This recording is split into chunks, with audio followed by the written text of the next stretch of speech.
की सुर्खियों के साथ मैं सीमा शर्मा हाजिर हूं। मुख्य समाचार। आतंकवाद पर दोहरा मापदंड स्वीकार नहीं। भारत की बड़ी जीत, एससीओ के मंच से पहलगाम हमले की निंदा। हमें मिलकर आतंकवाद का विरोध करना होगा, ये मानवता के प्रति हमारा कर्तव्य, कहा प्रधानमंत्री नरेंद्र मोदी ने। घोषणा पत्र में आतंकवाद से लड़ने का संकल्प लिया गया। अंतर्राष्ट्रीय सहयोग बढ़ाएंगे। चीन की बीआरई योजना का भारत ने नहीं किया समर्थन, कहा संप्रभुता का हनन नहीं होना चाहिए।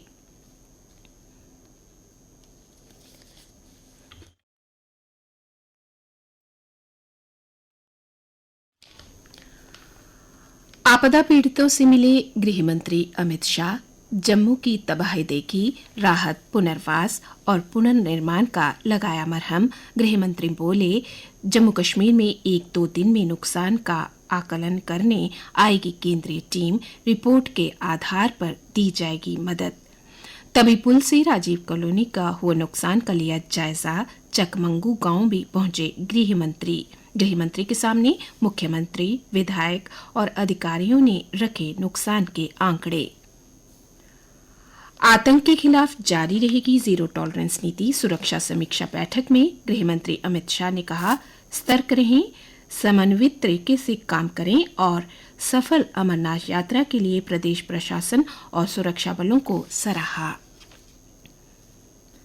सावधान, आज से फिर रेड अलर्ट। जम्मू के 4, कश्मीर के 3 जिलों में भारी वर्षा, भूस्खलन, बाढ़ की आशंका। जम्मू संभाग में आज भी बंद रहेंगे सारे स्कूल। मौसम विभाग ने लोगों को नदी नालों से दूर रहने की दी सलाह। जम्मू श्रीनगर हाईवे आंशिक रूप से बहाल। मुगल रोड भूस्खलन होने से हुआ बाधित। माता वैष्णो देवी की यात्रा 7वें दिन भी स्थगित रही। 4 धाम हेमकुंड साहिब यात्रा 5 सितंबर तक स्थगित रहेगी। पंजाब और हरियाणा में हालात बिगड़े। राजधानी दिल्ली में बढ़ा बाढ़ का खतरा। हिमाचल प्रदेश आपदाग्रस्त घोषित। उत्तराखंड व पंजाब में भी रेड अलर्ट। जमुना नदी 2.92 लाख क्यूसेक पानी से दिल्ली को खतरा, अलर्ट जारी। पंजाब के बाद हरियाणा में बाढ़ से बिगड़े रहे हालात। हजारों एकड़ फसल को नुकसान। पौंग डैम से पानी ओवरफ्लो। भाखड़ा डैम में भी जलस्तर खतरे के निशान से सिर्फ 6 फीट नीचे। पुंछ में एलओसी पर घुसपैठ का बड़ा षड्यंत्र किया विफल।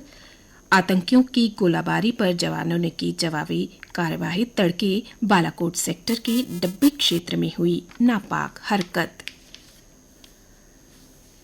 कटरा यात्रियों को राहत देते हुए 1 सप्ताह बाद रेलवे यातायात बहाल हुआ, पर अभी भी पूरी तरह से सुचारू होने में समय लगेगा। जम्मू से चलने वाली 34 ट्रेनें इस माह दोनों तरफ से रहेंगी रद्द। अफगानिस्तान के पूर्व भाग में आए 6.1 की तीव्रता वाले भूकंप में 812 लोग मारे गए और लगभग 2800 लोग घायल हुए हैं। भूकंप का केंद्र जलालाबाद शहर के 27 किलोमीटर पूर्व में था।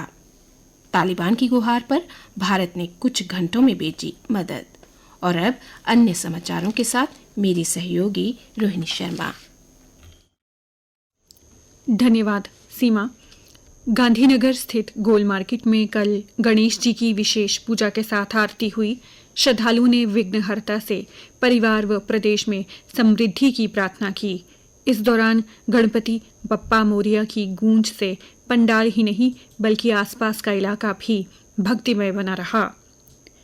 ग्रुप केंद्र सीआरपीएफ बनतलाब में कल 58वां स्थापना दिवस समारोह धूमधाम से मनाया गया। मुख्य अतिथि उप महानिरीक्षक ग्रुप केंद्र मनोज कुमार गुप्ता ने क्वार्टर गार्ड पर सलामी ली व आगंतुक पुस्तिका में विशेष प्रविष्टि दर्ज की। जम्मू विश्वविद्यालय में आज से लेकर 4 सितंबर तक होने वाली सभी परीक्षाएं स्थगित कर दी गई हैं। तीसरी राष्ट्रीय लोक अदालत 13 सितंबर को होगी। नए कानूनों से न्याय प्रणाली में ऐतिहासिक सुधार की शुरुआत। लद्दाख के उपराज्यपाल एलजी कविंदर गुप्ता ने केंद्रीय बौद्ध अध्ययन संस्थान के आर्य नागार्जुन ऑडिटोरियम हॉल में प्रदर्शनी का उद्घाटन किया। जम्मू एंड कश्मीर हाईकोर्ट ने कश्मीर में सैकड़ों संविदा शिक्षकों को बड़ी राहत दी है। इनको नियमित करने का कल आदेश जारी किया गया। सिविल सेवा अधिनियम 2010 के तहत नियमितीकरण के हकदार, कहा हाईकोर्ट ने। रुख करते हैं खेल खबरों का। भारतीय हॉकी टीम ने कल एशिया कप हॉकी टूर्नामेंट में कजाकिस्तान को 15-0 से रौंद दिया। ये भारत की लगातार तीसरी जीत रही। इससे पहले चीन और जापान को हराकर मेजबान भारत पहले ही सुपर 4 दौर में प्रवेश कर चुकी है। भारतीय टेनिस खिलाड़ी माया राजेश्वरन रेवती ने यूएस ओपन जूनियर लड़कियों के एकल वर्ग के दूसरे दौर में प्रवेश किया। 16 वर्षीय माया ने चीन की झांग कियान को हराया। अगले दौर में उनका सामना यूके की हना क्लुगमैन से होगा। विश्व क्लासिकल शतरंज में भारत के युवा ग्रैंड मास्टर आर प्रज्ञानंदा ने सितंबर माह में अपने करियर की सर्वश्रेष्ठ रेटिंग हासिल की, जिससे वे विश्व में चौथे नंबर पर पहुंच गए। वे भारत के शीर्ष क्लासिकल खिलाड़ी बन गए हैं। शीर्ष 10 में भारत के 3 खिलाड़ी अर्जुन 5वें और गुकेश 6ठे स्थान पर। वहीं शीर्ष 10 महिलाओं में कोनेरू हम्पी अकेली भारतीय खिलाड़ी। एक खबर टेनिस जगत से। जोकोविच 64वें ग्रैंड स्लैम क्वार्टर फाइनल में पहुंचे। यूएस ओपन में अल्करेज बिना सेट गंवाए जीते। और अब नजर डालते हैं मौसम के हाल पर।